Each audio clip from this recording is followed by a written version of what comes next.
You're working more, but your bank account is staying the same. Or worse, it's shrinking. You've been told that inflation is cooling, yet your eggs still cost double what they did 3 years ago. You're asking the same question everyone from New York to Tokyo is asking. When does it actually get easier? Is there a light at the end of this tunnel, or are we entering a permanent squeeze? Today, we aren't looking at generic advice. We're looking at the hard data of the next decade, the 2026 shifts, the AI labor revolution, and the eventual collapse of the housing bubble. By the end of this video, you will know the exact year your wallet might finally start breathing again. We have to understand the lag effect. Even when the Federal Reserve or central banks stop raising rates, the street price of life takes 18 to 24 months to stabilize. We are currently living in the echo of the 2021 money printing era. But there is a massive shift coming that no one is talking about, the deflationary wall. But wait, if you think things are bad now, you need to see what's happening in the invisible economy. There is a force coming that is so powerful it will either make everything you buy cost pennies, or it will make your current job obsolete. It's the AI deflation spiral. For the first time in human history, the cost of intelligence and labor is trending towards zero. Think about your phone. 30 years ago, the tools inside your smartphone, GPS, camera, encyclopedia, music player, would have cost you $10,000. Today, they are free with the hardware. We're about to see this happen to physical goods.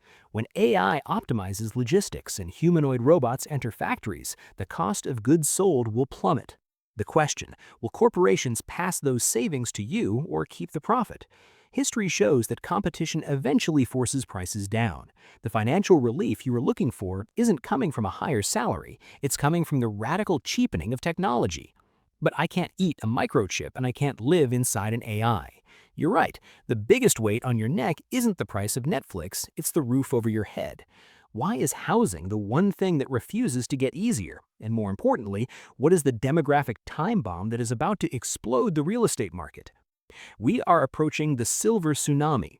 In the next 5 to 7 years, the largest generation of homeowners in history will begin to liquidate. Simultaneously, the birth rate is crashing. We are building for a population that is shrinking. In many developed nations, we will soon have more houses than families. This is the moment the power shifts from the landlord to the tenant. If you can survive the interest rate peak of the mid-2020s, the late 2020s offer a housing market that looks drastically different. Stop. Before you get too optimistic, we have to talk about the invisible thief. What if life doesn't get easier because the money itself is broken? If the government keeps printing to pay off debt, your relief will be eaten by a devaluing currency. This is the debt trap. To find financial peace, you have to stop thinking in dollars, euros, or rubles. You have to think in purchasing power. We are entering an era of dual economies. One economy is for people who save in fiat currency. They will continue to struggle. The second economy is for those who move their value into finite assets, Bitcoin, gold, or high-yield productive land. Life gets easier the moment you stop renting your savings to a bank and start owning the infrastructure of the future. Here is the most controversial part of this script. What if living easier means working less? We're seeing the death of the 40-hour work week. Remote work was just the beginning. The next step? The passion economy. Governments are starting to realize that if AI takes 30% of jobs, they have two choices: mass riots or mass support. We are moving toward a world of universal basic services. Imagine a world where high-speed internet, basic transport, and clean energy are treated like human rights, subsidized by the massive tax gains from automated corporations. Financial ease won't come from a paycheck, it will come from the decommoditization of survival. If you want to know when life gets 50% cheaper, look at one single number: the cost per kilowatt hour. Everything you buy, your food, your clothes, your commute, is just packaged energy. If energy becomes too cheap to meter, poverty as we know it disappears. We are currently in the most expensive energy transition in history. That's why your utility bills are insane. But we are nearing the S-curve of renewables. Within the next decade, the abundance of energy will drive the cost of desalinating water and vertical farming to near zero.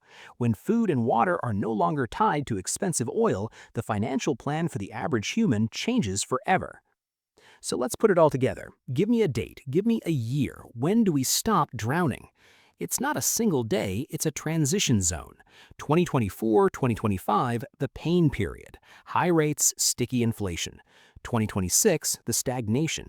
Prices stop rising, but wages are still catching up. 2027, 2028, the breakthrough.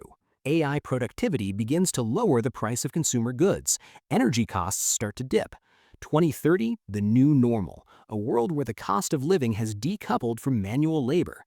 But there's a catch. Life will get easier only for those who adapt. If you are waiting for the old world to return, you will be left behind. Financial freedom in the future isn't about having $1 million. It's about having zero dependencies. It's about being agile, learning to leverage AI, and understanding that the economy of abundance is coming. The weight is going to lift, not because the world got nicer, but because we got smarter. The question is, will you be ready to fly when the gravity finally lets go? Outro. Like, subscribe, and tell me in the comments what is the one thing you would do if your cost of living dropped by 50% tomorrow.